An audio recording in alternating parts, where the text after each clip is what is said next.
Behind glass walls. The sun glinted off the mirrored skyscrapers of Sterling and Locke, a prestigious corporate firm known more for its internal scandals than its public reputation would ever admit. Inside its high-rise walls, tension was currency, and power was passed around like coffee cups, hot, temporary, and eventually dropped. On the 23rd floor, two employees stood at the center of a silent war no one dared speak of aloud: Celine and Marcus. Both equally intelligent, both tenacious, both with enough drive to burn the building down and rebuild it from the ashes in their own image. The difference was simple: Celine played by the rules. Marcus rewrote them as he went. A new promotion had been announced, director of strategy, and everyone knew one of them would take it. The executives called it a transparent, merit-based process, but in Sterling and Locke, that translated loosely to "may the most cunning survive." Celine had worked her way from assistant to senior strategist in 4 years without stepping on a single toe. She was known for her sharp mind and sharp pursuits. Marcus, on the other hand, had mastered the art of manipulation, a well-timed compliment, a mysteriously misplaced file, a rumor seeded like a virus. Every move he made was cloaked in charm and plausible deniability. And yet, Celine still managed to keep up with him. They were fire and ice, constantly circling, never touching, but the tension was palpable.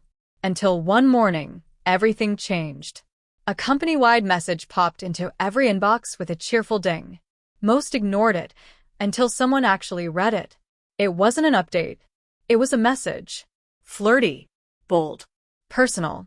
Can't wait to accidentally run into you in the break room again. You always make the coffee taste sweeter. No name, no signature, just enough to turn heads.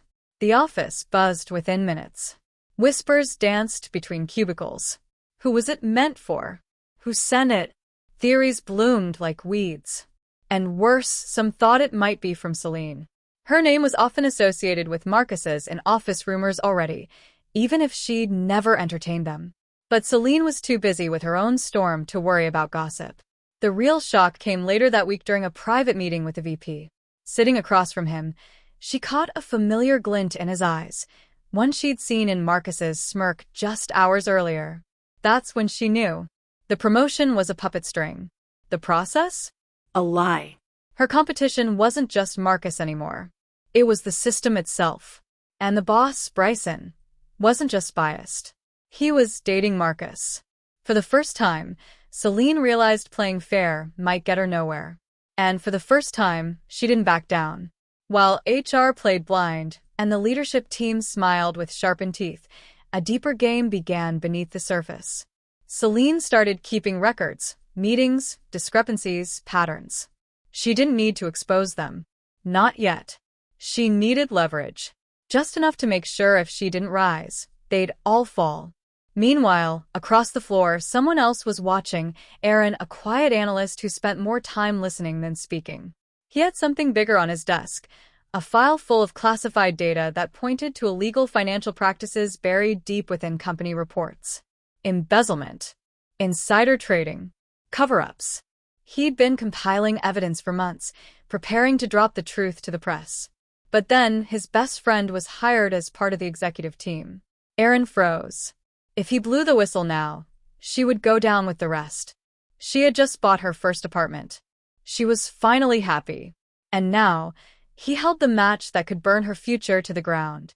So the three of them, Celine, Marcus, and Aaron, stood on a powder keg. All with secrets. All with choices. One wanting justice, one wanting power, one wanting peace. And none of them realizing yet how their fates were stitched together by invisible hands behind glass walls.